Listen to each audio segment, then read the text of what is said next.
Hello കൂട്ടുകാരെ, മഴതൊരു മുൻപേടെ ഇന്നത്തെ എപ്പിസോഡിൽ സ്റ്റാൻലി ഷേക്ക് ഹാൻഡ് കൊടുക്കാൻ വേണ്ടി അലീനയ്ക്ക് തന്നെ കൈ നീട്ടുകയാണ്. പക്ഷേ അലീന അതിന് റിപ്ലൈ ചെയ്യുന്നില്ല. അലീനയ്ക്ക് ആകെ വിഷമമായിട്ട് അലീന ഷേക്ക് ഹാൻഡ് കൊടുക്കാതെ നിൽക്കുകയാണ്. അപ്പോൾ സ്റ്റാൻലി പറയും, സോറി അലീന, ഞാൻ അന്ന് വന്നപ്പോൾ പറയാത്തതിൽ സോറി. അലീനയ്ക്ക് അതിൽ വിഷമം ഉണ്ടാവുമല്ലോ. അപ്പോൾ അലീന ഒന്നും മിണ്ടില്ല, അലീന കരഞ്ഞു നിൽക്കുകയാണ്. അപ്പോൾ എന്നിട്ട് അലീനയായിട്ട് പുറത്തേക്ക് ഇറങ്ങിപ്പോവും. അപ്പോൾ ബാലനോട് സ്റ്റാൻലി ചോദിക്കും, എന്ത് പറ്റി മിസ്റ്റർ ബാലേന്ദ്രൻ, എന്താണ് അവൾക്ക് പ്രശ്നമെന്ന്. അപ്പോൾ അത് നമ്മൾ അവളോട് പറയാത്തതിൻ്റെ പരിഭവത്തിലാണത് എന്ന്. അപ്പോൾ സ്റ്റാൻലി ചോദിക്കും, നിങ്ങളൊന്നും പറഞ്ഞില്ലേ? ഞാൻ പ്രത്യേകിച്ചൊന്നും പറഞ്ഞില്ല. സ്റ്റാൻലി ജോസഫാണ് അവളുടെ അച്ഛനെന്നും അദ്ദേഹത്തിൻ്റെ വീട്ടിലോട്ടാണ് നമ്മൾ പോകുന്നതും എന്നാണ് പറഞ്ഞത് എന്ന്. അപ്പോൾ സ്റ്റാൻലി പറയും, എന്നാലും നിങ്ങൾക്ക് പറയാമായിരുന്നല്ലോ മിസ്റ്റർ ബാലചന്ദ്രൻ എന്ന്. അപ്പോൾ ബാലൻ പറയും, എനിക്കിത് പറയാൻ താല്പര്യമുണ്ടായിരുന്നില്ല, ഇപ്പോഴാണ് ഞാൻ പറഞ്ഞത് എന്ന്. അപ്പോൾ നമ്മൾ രണ്ടുപേരും കൂടി അത് മറച്ചു വെച്ച കാരണമാണോ അവൾക്ക് ഈ പിണക്കം എന്ന് ചോദിക്കുകയാണ് സ്റ്റാൻലി. അപ്പോൾ ബാലേന്ദ്രൻ പറയാം, അത് ആ സന്ദർഭത്തിൽ അങ്ങനെ ആയിരുന്നല്ലോ, കാരണം അവളേനെ നിങ്ങൾ അംഗീകരിച്ചില്ലെങ്കിൽ പിന്നെ അവൾക്കത് വിഷമമാവില്ലേ, അതുകൊണ്ടാണല്ലോ നമ്മളത് മറച്ചു വെച്ചത് എന്ന് പറയുകയാണ്. ബാലൻ പറയും, അവൾക്ക് ഇത്തിരി ഇമോഷൻസ് കൂടുതലുള്ള കുട്ടിയാണ്, വിഷമം പെട്ടെന്ന് വരും, അപ്പോൾ അതുകൊണ്ട് ഞാൻ അവളെ ഒന്ന് പറഞ്ഞ് സംസാരിച്ച് കൺവിൻസ് ചെയ്തിട്ട് വരാമെന്ന് പറഞ്ഞ് ബാലചന്ദ്രൻ പുറത്തേക്കോട്ട് ഇറങ്ങണം. പുറത്ത് ആ കോറിഡോറിൽ ഉമ്മറത്തിൻ്റെ ആ ഒരു നടക്കുന്ന വഴിയിലാണ് അലീന നിൽക്കുന്നത്. അലീന അങ്ങനെ തോണ്ടും ചാരി നിൽക്കുകയായിരിക്കും. അപ്പോൾ ബാലൻ അങ്ങോട്ട് പോകും. എന്നിട്ട് ബാലൻ ചോദിക്കും, എന്താ മോളെ നിനക്ക് ഇത്ര പരിഭവം എന്ന്. അപ്പോൾ അലീന ചോദിക്കും, അച്ഛൻ എന്നെ പറ്റിച്ചല്ലോ, എന്നോടൊന്നും പറഞ്ഞില്ലല്ലോ, എനിക്കതിൻ്റെ വിഷമമാണെന്ന്. അപ്പോൾ ബാലൻ പറയും, എങ്ങനെയാണ് മോളെ ഞാൻ നിന്നോട് പറയുക, കാരണം അന്ന് സ്റ്റാൻലി ജോസഫ് നിന്നെ കാണാൻ വേണ്ടി വന്നത്. ഞാൻ അയാളുടെ അടുത്ത് വന്ന് പറഞ്ഞു അയാൾക്കൊരു മകളുണ്ടെന്ന്. പക്ഷേ ഒരാൾ വന്ന പാടെ പറഞ്ഞ ഒരു മകളുണ്ടെന്ന് പറഞ്ഞു കഴിഞ്ഞാൽ ഏതെങ്കിലും ആൾക്കാർ അത് അംഗീകരിക്കും. ഇത് സിനിമയൊന്നുമല്ലല്ലോ, ജീവിതമല്ലേ.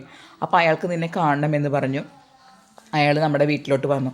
അന്ന് അയാൾ നിൻ്റെ അച്ഛനാണെന്ന് പറഞ്ഞു കഴിഞ്ഞാൽ ചിലപ്പോൾ പിന്നീട് അയാൾ നിന്നെ അംഗീകരിച്ചില്ലെങ്കിൽ നിനക്കത് വിഷമമാവില്ല, അതുകൊണ്ടാണ് ഞാൻ അന്നങ്ങനെ പറയാതിരുന്നത് എന്ന്. പിന്നെ അയാൾക്ക് ഭാര്യയും കുട്ടികളും ഒക്കെയുണ്ട്. അപ്പോൾ അതെല്ലാം നമ്മൾ അറിയണം. ഭാര്യയും കുട്ടിയുള്ള ഒരാൾ മുൻപുണ്ടായ ഒരു മകളേനെ സന്തോഷത്തോടു കൂടി ഒന്നല്ല അംഗീകരിക്കുക, അത് നമ്മൾ മനസ്സിലാക്കേണ്ടതെന്ന്. അയാൾക്ക് കുറച്ച് സമയം വേണം എല്ലാറ്റിനും എന്തിനും. പിന്നെ മോളുടെ നല്ലതിന് വേണ്ടി മാത്രമാണ് ഞാൻ ഇങ്ങനെ പെരുമാറിയത്, അല്ലാണ്ട് എനിക്കിതിൽ പ്രത്യേകിച്ച് ലാഭമൊന്നും ഇല്ല എന്ന് പറഞ്ഞ് ബാലൻ അലീനയെ കൺവിൻസ് ചെയ്യണം. അപ്പോൾ അലീന പറയും, എനിക്ക് മനസ്സിലായ അച്ഛാ, പക്ഷേ എനിക്ക് എന്തോ ഭയങ്കര വിഷമം പോലെ എന്ന് പറയണം. അപ്പോൾ ബാലൻ പറയും, നീ അത് വിഷമിക്കൊന്നും വേണ്ട, എന്തായാലും അദ്ദേഹം നിന്നെ അംഗീകരിച്ചല്ലോ, ഇനി പോകെ കാര്യങ്ങളൊക്കെ ശരിയാവും.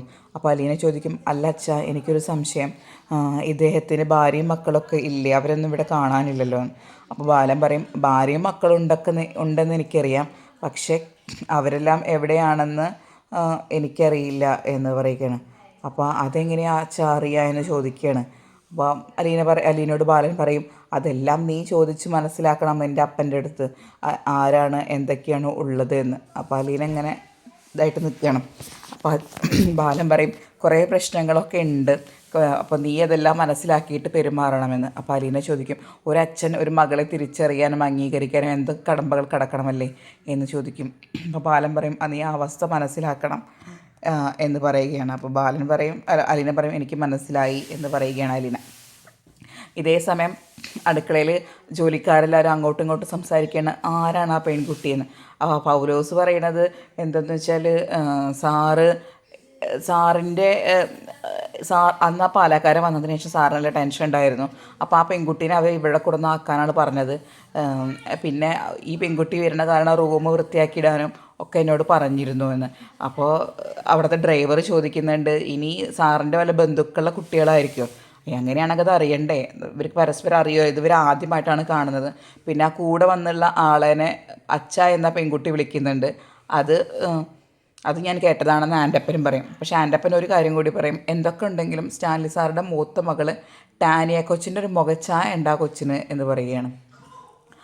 എന്തായാലും നമുക്ക് നോക്കാം, ആരാണ് നമുക്ക് അറിയാൻ പോകെ അറിയാമെന്ന് പറയുകയാണ്. അപ്പോൾ ഇതേ സമയം ബാലനും അലീനയും കാര്യങ്ങളൊക്കെ പറഞ്ഞ് സോൾവ് ആക്കിയിട്ട് സ്റ്റാൻലിയുടെ അടുത്തോട്ട് വരികയാണ്. അപ്പോൾ സ്റ്റാൻലി ചോദിക്കുക, എന്താണ് പിണക്കവും പരിഭവമൊക്കെ മാറിയെന്ന് ചോദിക്കുകയാണ്.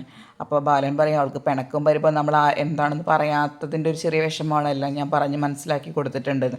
അപ്പോൾ സ്റ്റാൻലി പറയും, എന്നാൽ ശരി, നമുക്ക് എന്തെങ്കിലും കഴിക്കാം, നിങ്ങൾ വന്ന പാടെ നിൽക്കാൻ തുടങ്ങിയത്, എന്തെങ്കിലും കാര്യമായിട്ട് കഴിക്കാമെന്ന്. അപ്പോൾ ബാലൻ പറയും, വേണ്ട, ഞങ്ങൾ ഹോട്ടലിൽ കഴിച്ചിട്ടാണ് വന്നത്, അതിന് പുറമെ എനിക്ക് ഇവിടെ ഒരു ഡ്രൈവറുടെ ഡ്യൂട്ടിയേ ഉള്ളൂ, ഇവളെ ഇവിടെ അങ്ങ് കൊടുന്നാക്കാൻ. അപ്പോൾ സ്റ്റാൻലി പറയാം അതൊന്നും പറ്റില്ല, എൻ്റെ വീട്ടിൽ വന്ന ഭക്ഷണം കഴിക്കണം, ഞാൻ ആദ്യമായിട്ട് നിങ്ങളുടെ വീട്ടിൽ വന്നപ്പോൾ ഞാൻ ചായ കുടിച്ചില്ലേ അതുപോലെ നിങ്ങളും കഴിക്കണം എന്ന് പറഞ്ഞ് നിർബന്ധിച്ച് കഴിക്കുകയാണ്.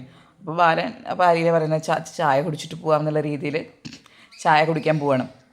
അപ്പോൾ സ്റ്റാൻലി പറയും ഇവിടെ ജോലിക്കാരുണ്ട്, ജോലിക്ക് അവരൊക്കെ റെഡിയാക്കിക്കോളും, നമുക്ക് ഡൈനിങ് ടേബിളിലോട്ട് ഇരിക്കാമെന്ന് പറഞ്ഞ് അവർ ഡൈനിങ് ഹാളിലോട്ട് വരികയാണ്, ബാലനും അലീനയും ഒക്കെ. അപ്പോൾ അവിടെയുള്ള പൗലോസ് കുക്കാണ്, പൗലോസ് ഒക്കെ റെഡിയാക്കുന്നുണ്ട്. അങ്ങനെ ബാലനും അലീനയും ഇരിക്കുകയാണ്. അപ്പോൾ ചായ കൊടുക്കും. അപ്പോൾ ചായ അവരിനെ കുടിക്കുകയാണ്. അപ്പോൾ കുടിക്കുമ്പോൾ സ്റ്റാൻലി പറയുന്നുണ്ട് ചായ ഓരോരുത്തർക്കും ഓരോരുത്തരുടെ ഇഷ്ടമായിരിക്കും, പക്ഷേ കാപ്പിക്ക് അങ്ങനെ പ്രശ്നമില്ല, അതുകൊണ്ടാണ് എനിക്ക് കാപ്പി കൂടുതൽ ഇഷ്ടം എന്നൊക്കെ പറയുകയാണ്. പിന്നെ ആൻ്റപ്പനെ വിളിക്കുകയാണ് സ്റ്റാൻലി. അപ്പോൾ ആൻ്റപ്പനെ വിളിച്ചപ്പം ആൻ്റപ്പൻ വരും. അങ്ങനെ ആൻ്റപ്പൻ വന്നു കഴിഞ്ഞാൽ സ്റ്റാൻലി പറയും ആൻ്റപ്പ മറ്റുള്ള ജോലിക്കാരെയും കൂടി വിളിക്കുമോ, ബൈജുവിനെയും പൗലോസിനെയൊക്കെ. അങ്ങനെ അവരെല്ലാവരും വരികയാണ്. അപ്പോൾ വന്നു കഴിഞ്ഞാൽ പറയും സ്റ്റാൻലി പറയും ഇത് ആൻ്റപ്പൻ, ഇത് പൗലോസ് എന്നൊക്കെ പറയും, ഇത് ബൈജു എന്ന് പറഞ്ഞ 3 ജോലിക്കാരെയും പരിചയപ്പെടുത്തിയിരുന്നു. എന്നിട്ട് അവരോട് പറയും ഇത് അലീന എൻ്റെ മകളാണെന്ന്. അപ്പോൾ ജോലിക്കാരൊക്കെ ആകെ ഞെട്ടും. അപ്പോൾ നിങ്ങളെന്താണ് ഇങ്ങനെ ആലോചിക്കുന്നത്, നിങ്ങളെന്താണ് ഞെട്ടുന്നതെന്ന് എനിക്ക് മനസ്സിലായി. ഇതെനിക്ക് വിവാഹത്തിന് മുൻപുണ്ടായ മകളാണ്, 23 വർഷം ഞാൻ കല്യാണം കഴിക്കാൻ ആഗ്രഹിച്ചിരുന്ന സ്ത്രീയിൽ എനിക്കുണ്ടായ മകളാണ് അലീന. പിന്നെ ഇത് എൻ്റെ മകളേനെ എനിക്ക് കാണിച്ചു തന്ന ആളാണ് ഇദ്ദേഹത്തിൻ്റെ പേര് ബാലചന്ദ്ര മേനോൻ പറയുകയാണ്. എന്നിട്ട് ഇപ്പോൾ കാര്യങ്ങളെല്ലാം നിങ്ങൾക്ക് മനസ്സിലായല്ലോ, ഇനി വേണ്ട പോലെ ഇവിടുന്ന് കാര്യങ്ങളൊക്കെ കണ്ടറിഞ്ഞ് ചെയ്യണം എന്ന് പറയുകയാണ് സ്റ്റാൻലി ജോലിക്കാരോട്. ആ ജോലിക്കാരോട് പറയും ശരി നിങ്ങളിങ്ങനെ പൊക്കോളൂ എന്ന്. അപ്പോൾ ബാലചന്ദ്രൻ ചോദിക്കും ഇതൊക്കെ അവരോട് തുറന്ന് പറയേണ്ട ആവശ്യമുണ്ടായിരുന്നോ എന്ന്.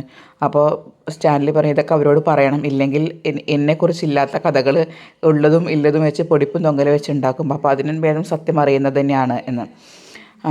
അപ്പോൾ ബാലചന്ദ്രൻ പറയും ശരിയെന്ന്. അങ്ങനെ ബാലചന്ദ്രനും അലീനയും കൂടി ചായ കുടിക്കുകയാണ്. അപ്പോൾ ബാലചന്ദ്രൻ പറയും എനിക്കൊരു സംശയം, അലീന ചോദിച്ചതാണ്, വേറെ ഒന്നുമല്ല, നിങ്ങൾക്ക് ഭാര്യയും മകളൊക്കെ ഉണ്ടെന്നാണ് പറഞ്ഞത്, മക്കളൊക്കെ അവരെയൊന്നും ഇവിടെ കാണുന്നില്ലല്ലോ എന്ന്. അപ്പോൾ സ്റ്റാൻലി പറയും ഇത് എൻ്റെ ബിസിനസ് പർപ്പസിന് വേണ്ടി ഞാൻ വാങ്ങിയ വീടാണിത്, അപ്പോൾ ഇതിൽ ഞാനും എൻ്റെ ജോലിക്കാർ മാത്രമേ ഉള്ളൂ, ഇതിന് പുറമെ എനിക്ക് കൊല്ലത്ത് അഞ്ചലിൽ വേറൊരു വീടും കൂടി ഉണ്ട്, ആ വീട്ടിലാണ് ഭാര്യയും മക്കളൊക്കെ താമസിക്കുന്നത്, അവരൊക്കെ നിങ്ങൾക്ക് വഴിയെ തന്നെ പരിചയപ്പെടാം, അലീന തീർച്ചയായും അവരെയൊക്കെ പരിചയപ്പെടേണ്ടി വരും എന്ന് പറഞ്ഞ് കാണിക്കുന്നതാണ് ഇന്നത്തെ എപ്പിസോഡ്. ഇനി നാളത്തെ എപ്പിസോഡിൽ ബാലചന്ദ്രൻ യാത്ര പറഞ്ഞ് ഇറങ്ങാൻ നിൽക്കണം. അപ്പോൾ ബാലചന്ദ്രൻ അവളെ സമാധാനിപ്പിക്കുന്നുണ്ട്. അപ്പോൾ അലീന പറയണേ എനിക്കെന്തോ അച്ഛ ഭയങ്കര വിഷമം തോന്നുന്നു, മറ്റൊന്നുമല്ല ഒരു കാടിൻ്റെ ഉള്ളിൽ അച്ഛനെ എവിടെയോ ഇട്ട് പോകുന്നത് പോലെ എനിക്ക് തോന്നുന്നു, എനിക്ക് പറ്റുമോ അച്ഛ ഇതൊക്കെ സർവൈവ് ചെയ്യാൻ എന്ന് ചോദിക്കണം. ബാലചന്ദ്രൻ പറഞ്ഞു നീ വിഷമിക്കേണ്ട മോളെ, എല്ലാം നിനക്ക് പറ്റും എന്ന് പറഞ്ഞ ബാലചന്ദ്രൻ അവളെ ആശ്വസിപ്പിക്കണം. അങ്ങനെ പിന്നെ അലീനയ്ക്ക് റൂമൊക്കെ കൊണ്ടുപോയി കാണിച്ചു കൊടുക്കുകയാണ് നമ്മുടെ പൗലോസേട്ടൻ. അപ്പോൾ നല്ലൊരു അടിപൊളി റൂമും കാര്യങ്ങളൊക്കെയാണ്. അപ്പം സ്റ്റാൻലി പിന്നെ അലീനയോട് വന്ന് ചോദിക്കുന്നുണ്ട് അലീന നിൻ്റെ കയ്യിൽ ഡ്രസ്സുകളൊക്കെ ഉണ്ടോ, അതോ ഇനി എന്തെങ്കിലും വാങ്ങേണ്ടതുണ്ടോ, എന്താ വാങ്ങേണ്ടതെന്ന് വെച്ചാൽ എന്താണ് പറഞ്ഞോളൂ എന്ന്. അപ്പോൾ അലീന പറയും ഞാനൊരു നല്ല ഡ്രസ്സ് ഇടാൻ വേണ്ടിയിട്ടും നല്ല ഭക്ഷണം കഴിക്കാനൊക്കെ ചെറിയ കുട്ടിയാകുമ്പോൾ സമയത്ത് ആഗ്രഹിച്ചിട്ടുണ്ട്, ആശിച്ചിട്ടുണ്ട്, പക്ഷേ അതൊന്നും എനിക്ക് അപ്പം കിട്ടിയിട്ടില്ല, അന്നൊന്നും കിട്ടാത്ത ഡ്രസ്സും ഇതൊന്നും എനിക്ക് ഇപ്പോഴും അതിൻ്റെ ആവശ്യമില്ല എന്ന് പറഞ്ഞ് അലീന റൂമിലോട്ട് കയറിപ്പോവാണ്. അപ്പോൾ സ്റ്റാൻലിക്ക് ഭയങ്കര വിഷമാവും, കാരണം സ്റ്റാൻലി ഇങ്ങനെ വിഷമിച്ചുകൊണ്ട് നിൽക്കുകയാണ്. കാരണം ഇത്രയധികം സമ്പത്തും സൗകര്യവും ഉള്ളൊക്കെ സ്റ്റാൻലിയുടെ മകൾ ഭക്ഷണത്തിനും ഡ്രസ്സിനൊക്കെ വേണ്ടിയിട്ട് ആഗ്രഹിച്ചിരുന്നൊരു കാലമുണ്ടെന്ന് അറിഞ്ഞപ്പോൾ അയാൾക്ക് അത് വളരെയധികം വിഷമമായി.